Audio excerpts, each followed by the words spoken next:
മന്ത്രിയാവാൻ നടക്കുന്ന അല്ലെങ്കിൽ മുഖ്യമന്ത്രിയാവാൻ നടക്കുന്ന മുതലാളിമാർ ഇതൊന്നും ചിന്തിക്കും. പകരം തൻ്റെ നാട്ടിലൊരു പലവ്യഞ്ജന കടങ്ങ് തുടങ്ങും. ഞാൻ പറയും പോലെ ചെയ്യാം എന്ന് പറയുന്നവർക്ക് വെളിച്ചെണ്ണ 50 രൂപയ്ക്ക് 1 കിലോ, മുളക് 1 കിലോ 10 രൂപ, മല്ലിക്ക് 2 രൂപ എന്നൊക്കെ പറഞ്ഞ് കൊടുക്കും. പകരം ഈ മുതലാളി പറയും, എന്നെ കാണുമ്പോഴൊക്കെ സിന്ദാബാദ് വിളിക്കണം എന്ന് പറയും. ഈ വില കുറച്ച് കിട്ടുന്നതുകൊണ്ട് നാണമില്ലാത്ത കുറേ എണ്ണം മുതലാളി സിന്ദാബാ എന്ന് വിളിക്കുകയും ചെയ്യും. അതാണ് ഒരു പാർട്ടി കേരളത്തിൽ. മുതലാളിയുടെ പാർട്ടിയിൽ കഴിഞ്ഞ നിയമസഭാ തെരഞ്ഞെടുപ്പിൽ 2ാം പിണറായി സർക്കാരിൻ്റെ കാലത്ത് ഇലക്ഷൻ വന്നപ്പോൾ നമ്മുടെ മരിച്ചുപോയ ശ്രീനിവാസനും സംവിധായകനും നടനുമായ എൻ്റെ പ്രിയപ്പെട്ട ലാലുമൊക്കെ വോട്ട് പിടിക്കാൻ ഇറങ്ങി. കോട്ടക്കണക്കിന് വോട്ട് ഇവർ രണ്ടുപേരും കൂടെ ഒപ്പിച്ചു കൊടുത്തു. അതുകൊണ്ട് തന്നെ വിജയകരമായി എല്ലാവരും തോറ്റു. മുതലാളിയുടെ സ്ഥാനാർത്ഥികളെല്ലാം തോൽപ്പിച്ചു എന്ന് പറയും. എനിക്കാണ് ഈ എണ്ണയും മുളക് പൊടിയും മല്ലിപ്പൊടിയൊക്കെ വാങ്ങുന്നവർ എന്നെ തിരിച്ചടിച്ചോന്നാണ് എനിക്ക് സംശയം. തോറ്റു എല്ലാവരും. ഇത്തവണ മുതലാളി 3 സീരിയൽ നടികളെയും എല്ലാത്തിലും കയറി അഭിപ്രായം പറയുന്ന ഒരു പയ്യനുണ്ടല്ലോ, മാരാര് പയ്യൻ, അവനെയും കൂടെ കൂട്ടി. മാരാര് പണ്ടൊരു ചെണ്ട എന്ന് കലഹോമണിയുടെ ഒരു പടത്തിലുണ്ട് വരി. വി ഡി സതീശനെ അളിയാന്ന് വിളിച്ച് മടിയിൽ കയറി ഇരുന്ന് മോഡിയെയും താമരയെയും ഒക്കെ പുലഭ്യം പറയുകയായിരുന്നു ഒരു കാലത്ത് ഈ മാരാര് പയ്യൻ. സതീശൻ അളിയൻ അത് പ്രോത്സാഹിപ്പിച്ച് കൊടുക്കുകയും ചെയ്തു. ലക്ഷക്കണക്കിന് രൂപ കടം വാങ്ങി പോസ്റ്റർ അടിച്ചു വെച്ച വാഴക്കന്, ജോസഫ് വാഴക്കന് പോലും കൊടുക്കാൻ സീറ്റ് ഇല്ലാത്തപ്പോഴാണ് ഈ വാപോയ കോടാലിക്ക് സീറ്റ് എന്ന് പറഞ്ഞ് ചെന്നത്. ആഹാ, സീറ്റില്ലേ? സീറ്റില്ല. അളിയൻ സീറ്റ് തരില്ല അല്ലേ? ഇവിടെ തരാൻ സീറ്റില്ല. എന്നാൽ ഞാൻ തെറി വിളിച്ച മുന്നണിയിൽ ചാടും. മാരാര് പയ്യൻ ചാടി. മുതലാളി കൈ നീട്ടി സ്വീകരിച്ചു. അപ്പോൾ സ്വീകരിച്ചവൻ പറഞ്ഞത് കൊട്ടാരക്കരയിൽ സ്വന്തം നാട്ടിൽ തന്നെ മത്സരിപ്പിക്കും, കിട്ടിയില്ല. ഗണേശനെതിരെ പത്തനാപുരത്ത് മത്സരിപ്പിക്കും, കിട്ടിയില്ല. ഇവിടെ തൃക്കാക്കരയിൽ മത്സരിപ്പിക്കും, കിട്ടിയില്ല. അവസാനം വേറെ എവിടെയോ ഇപ്പോൾ കൊണ്ട് നിർത്തിയിട്ടുണ്ട്. എവിടെയോ സീരിയലിൽ നിന്ന് 2 അക്കന്മാരും ഒരു ചേച്ചിയും കൂടി വന്നു. മുതലാളിക്ക് വലിയ സന്തോഷം. 4 പേരെ കിട്ടിയില്ലേ സിനിമയിൽ നിന്ന്. 3 അല്ല 30 വന്നാലും സീറ്റും കാശും റെഡി, അങ്ങോട്ട് ചെന്നാൽ മതി. ചാനലിലൊക്കെ പടവും വാർത്തയും കിന്നാര വർത്തമാനവും എല്ലാം വന്നു. നാമനിർദ്ദേശ പത്രിക പൂരിപ്പിക്കാൻ ആരോ വിവരങ്ങൾ ചോദിച്ചപ്പോൾ 2 അക്കന്മാർക്കും വോട്ടേയില്ല. വോട്ടില്ലെങ്കിൽ എന്താ, ഞങ്ങൾ മത്സരിക്കാം എന്നവർ ഉറപ്പിച്ചു. പക്ഷേ തള്ളുകാരികളെ തള്ളും എന്നതിനാൽ നിൽക്കേണ്ടെന്ന് മുതലാളി മൊഴിഞ്ഞു. ബൊക്കെയൊക്കെ കൊടുത്ത് മുതലാളി സ്വീകരിച്ചോണം കാണാൻ. വോട്ടേഴ്സ് ലിസ്റ്റിലെ ഇല്ല എന്നുണ്ടെങ്കിൽ മുതലാളി പതുക്കെ വലിഞ്ഞു. ഒരു നിയമസഭാ സാമാജിക ആരാകണം. അവർക്ക് നിയമസഭയിൽ എന്തൊക്കെയാണ് ജോലികൾ? ആളുകളെ പറ്റിച്ച് കാശടിച്ചവരും ക്രിമിനൽ കേസ് പ്രതികളും ആരെയും എന്തും സഭ്യമില്ലാതെ പദപ്രയോഗം നടത്തുന്നവരും ഒക്കെ ആണോ നിയമസഭയിൽ എത്തുന്നത് എന്ന് അങ്ങനെയൊന്നും ഈ മുതലാളി ചിന്തിച്ചതേയില്ല. ഏത് കൂതറകൾ വന്നാലും മുതലാളി സ്വീകരിക്കും. മുതലാളി സ്വീകരിക്കുമ്പോൾ ദേശീയ പാർട്ടി അംഗീകരിക്കും. കാരണം അവരെ മുന്നണിയിൽ ഇപ്പോൾ ഉള്ള പുതിയ മുതലാളിയാണ്. എന്തായാലും എല്ലാം പൊളിഞ്ഞു. Hello welcome back to another video. It's me Anwar Shah. അപ്പോൾ നമ്മുടെ പുതിയൊരു വീഡിയോയിലേക്ക്, പുതിയൊരു ടോപ്പിക്കിലേക്ക് എല്ലാവർക്കും സ്വാഗതം. അപ്പോൾ കേരളം മൊത്തം തെരഞ്ഞെടുപ്പ് ചൂടിലാണ്. അപ്പോൾ നമ്മുടെ പുതിയ ഒരു പാർട്ടി, ആ പാർട്ടിയെയും തൽപര കക്ഷിയെയും പാർട്ടിയുടെ ലീഡറെ എല്ലാം കൂടെ ശാന്തിയുള്ള ദിനേശേട്ടനെ എടുത്ത് അങ്ങ് ഒടുക്കുന്ന ഒരു വീഡിയോ ആണ് നമ്മൾ കാണാൻ പോകുന്നത്. നിങ്ങൾ പകുതി കുറച്ച് ഭാഗം കണ്ടല്ലോ, ഇനിയിപ്പം അടുത്ത പോർഷനോട് ഉണ്ട്, അതുകൂടെ കണ്ടിട്ട് നമുക്ക് അവസാനിപ്പിക്കാം. അതിനു മുമ്പായി ആദ്യമായിട്ട് നമ്മുടെ ചാനൽ കാണുന്നതെങ്കിൽ നമ്മളെ ഒന്ന് സപ്പോർട്ട് ചെയ്യാൻ വേണ്ടി ചാനലൊന്ന് സബ്സ്ക്രൈബ് ചെയ്യുന്ന കാര്യം പരിഗണിക്കുക. ലൈക്കും ഷെയറും കമൻറ്റും ഹൈപ്പും ഒക്കെ നൽകി മാക്സിമം സപ്പോർട്ട് തരിക. അപ്പോൾ ഈ ഇലക്ഷൻ കാലത്തെ ഒരുപാട് രസകരമായിട്ടുള്ള വീഡിയോ ഇറങ്ങുന്നുണ്ട് കേട്ടോ. ചിരിച്ച് മനുഷ്യൻ്റെ ഊപ്പാട് വരും. ഇപ്പോൾ എന്തായാലും ചലച്ചിത്ര നടന്മാരും കോമഡി താരങ്ങളും ഒക്കെ അഭിനയിക്കുന്നതാണല്ലോ തമിഴ്നാട്ടിലെ പോലെ കേരളത്തിലെ ട്രെൻഡ്.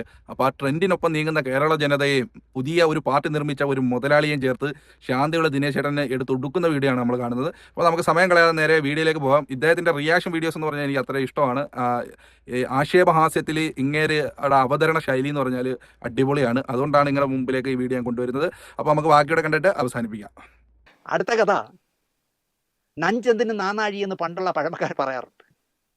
നമ്മളെ കിറ്റക്സ് സാബു മുതലാളി പല കണ്ടം ചാടി ഒരു കണ്ടത്തിലെത്തിയപ്പോൾ കൈ നിറയെ ചാകര പോലെ സീറ്റുകൾ വാരി കൊടുത്തു ഡൽഹി ഭരിക്കുന്ന ദേശീയ പാർട്ടി. പേടിയും ഇനി വേണ്ട.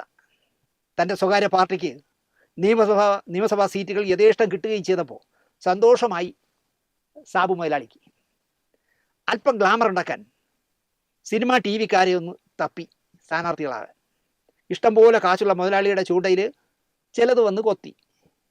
ഒറ്റാലിലിട്ടപ്പോൾ 2 എണ്ണം ചത്തു. വോട്ട് പോലും ഇല്ലാത്തത്. കിട്ടിയതിനെയും കൊണ്ട് മുതലാളി ഇറങ്ങി.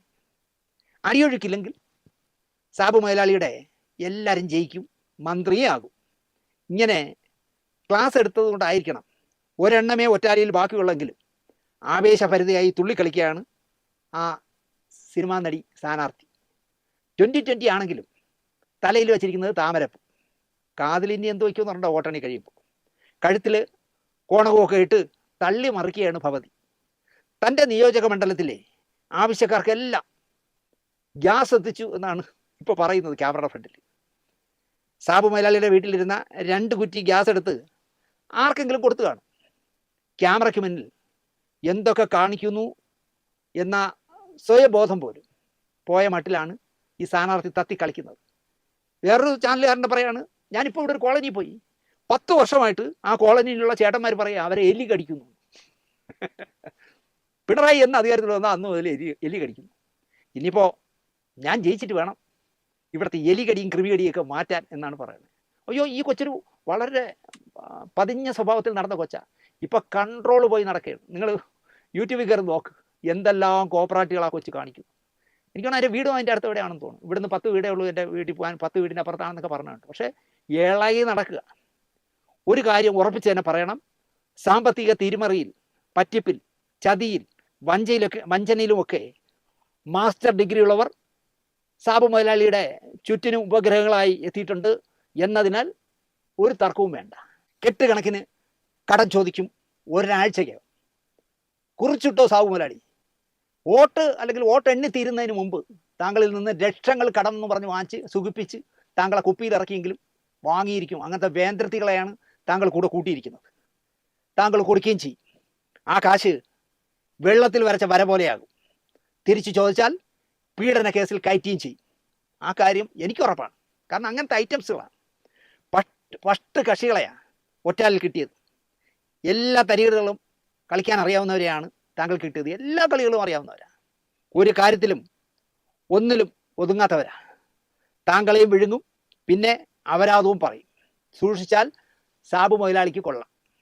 അല്ല, വോട്ടെണ്ണി കഴിയുമ്പോൾ എൻ്റെ സ്വന്തം പാർട്ടിയിൽ നിന്ന് മന്ത്രി തന്നെ ഉണ്ടാകും എന്നാണ് വിശ്വാസമെങ്കിൽ എനിക്കൊന്നേ പറയാനുള്ളൂ, ഈശ്വരോ രക്ഷിതു. എന്തായാലും പ്രിയമുള്ളവരെ, ഇങ്ങനെയുള്ള ഒരു അവതരണ ശൈലി എടുത്തു പറയേണ്ട കാര്യം തന്നെ കേട്ടോ. ചിരിക്കാനുണ്ടോ, എന്തോ ചെയ്യാൻ. നമ്മുടെ കേരളത്തിന്റെ അവസ്ഥയെ എല്ലാ പാർട്ടിക്കാർക്കും ഇപ്പോൾ സിനിമാ താരങ്ങളെയും കോമഡി താരങ്ങളെയും പിന്നെ അല്ലെങ്കിൽ സീരിയൽ താരങ്ങളെയൊക്കെയാണ് സ്ഥാനാർത്ഥികളായിട്ട് വേണ്ടത്. അതെന്തുകൊണ്ടാണ് എന്നുള്ളത് അറിഞ്ഞുകൂടാ. തമിഴ്നാട്ടിലെ കൂട്ട് കേരളവും മാറിക്കൊണ്ടിരിക്കുകയാണോ എന്നുള്ളതും അറിയാൻ വയ്യ. 4 പേര് കൂടിയാൽ കാശുള്ള ഒരു മുതലാളി ഉണ്ടെങ്കിൽ ഒരു പാർട്ടി, അവർക്ക് ധാരാളം സീറ്റുകൾ. എന്താണ് കേരളത്തിന്റെ അവസ്ഥ? ഇതെല്ലാം ജയിച്ചാൽ മതിയായിരുന്നു. എല്ലാവരും മത്സരിക്കുന്ന എല്ലാവരും വിജയിക്കട്ടെ. പിന്നെ ഒരാൾക്ക് 2 സീറ്റ് എന്ന നിലയിൽ മുമ്പോട്ട് പോവുകയും ചെയ്യട്ടെ. ഇതൊക്കെ കാണുമ്പം ഈ സോഷ്യൽ മീഡിയ തുറക്കാൻ വയ്യാത്ത അവസ്ഥയാണ്.